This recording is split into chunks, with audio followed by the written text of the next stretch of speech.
have now is a new green. And the new green has to do with not necessarily the environment, but the financing and the cash flow for some of these opportunities. Here are some of the financial considerations in a project, and we'll use a project one in particular of $185,000 for simply some HVAC controls and modifications of existing equipment. This $185,000 improvement provided a tax deduction, which, assuming a 25% tax rate, is valued at $46,250. In this project, a utility subsidy of $63,593, or about 34% of the project. First year cost savings, $47,239, is what they got on an annual basis, starting right now, on an $185,000 improvement. This worked out to be about 39% of its cost. And then you've got accelerated depreciation of the remaining life of the asset. And this is where a little bit of magic can certainly happen. On-bill financing would have a payment, which means that that improvement of $185,000 after reducing the $63,000 in subsidies could be financed in many investor-owned utilities on their utility bill. And what they'd have would be a payment of $24,281 annually. But they would have saved $47,239. So what's happened, in addition to all the tax deductions, in addition to the accelerated depreciation, in addition to the energy savings, which will remain through the years, they would take their $47,000 in savings, they would pay off the financing provided by the utility at $24,000, have a positive cash flow of $22,962 with no out-of-pocket considerations. This is the magic of the new green, the new energy, and that was an HVAC optimization project. Here kind of details that opportunity. It included air resets on the cooling, flat plate heat exchangers, optimum start savings, variable speed drives, pumping. Total cost was $185,000. After the utility subsidies, it turned out to be $121,000. From the savings, it was paid back in 2.6 years, and it saved $577,025 kilowatt hours of energy.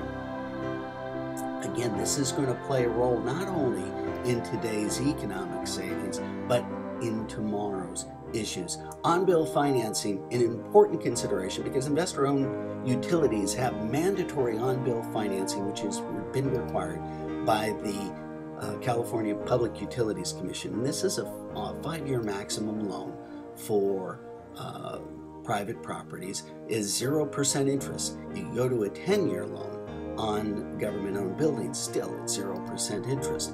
You've got a $100,000 maximum loan per meter. This is the Sempra utility model that is being used, or up to $250,000 for government projects. And again, on a government project, you can go to a 10-year loan. These are non-transferable, and there's no penalty for early payment, though at 0% interest. Who wants to pay them off early? So this is an important consideration because at zero cost, it provides an immediate return. Looking at that example we just used on a 5-year analysis, with a 0 interest on-bill financing, you've got, over the 5-year period, a $384,620 savings. The cost after the subsidy would be $121,407 that is financed on the utility bill at a rate of about $24,000 per year. The tax deduction in the first year from these improvements would be $46,250. The net gain over the 5-year period is $309,463 with 0 money out of pocket invested into this project. If you were to borrow the funds, let's say for some reason your utility was a public utility or you didn't want to use the on-bill financing, borrowed funds, assuming a 10% cost of funds, provide the same energy savings Your financing cost would be $154,000, reducing your net gain to $276,098. Zero cost, immediate return. It's certainly an important carrot. But now here's the stick. This is where the carbon trading, cap and trade, a lot of different government programs are coming out to really effectively reduce carbon emissions. The goal by 80% by 2020. This is Assembly Bill 32, which, if not repealed in the next year or so, is really set to come online in the next year or so. By 2020, their estimation is that carbon prices are going to be about $40 to $60 per ton. This is important consideration because it's going to increase costs for the generation of electricity and its subsequent purchase. And in a study done by the government that came out and estimated that electricity costs are going to increase by about 0.7 to 1.9 cents per kilowatt hours, or 15 cents per therm, depending on whether it's a conservative or an extreme case. They also estimated about 35 to 53 cents per gallon for fuel. And as a result of some of the renewable portfolio standards under the bill, it could increase electricity prices by, again, 1.1 cents conservatively, or 2.3 cents per kilowatt hours in an extreme case. Energy efficiency will not be impacted because these will be paying for themselves. So this is the stick of the cap and trade. We mentioned, where does all this come from? Carbon prices, establishing a value on the carbon that is emitted from the generation of electricity, starting off in 2012 at $10 per ton, moving up again anywhere between $40 to $60 a ton.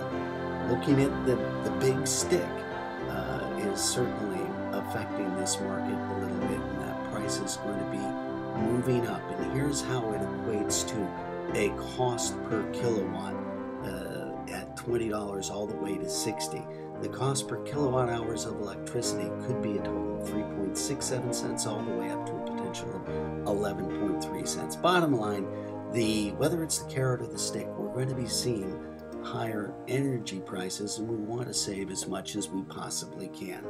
And all of these things are going to be impacting the market, our cost of electricity, and the operation of our business. And now is certainly the time to do what's necessary to improve our financial situation moving forward.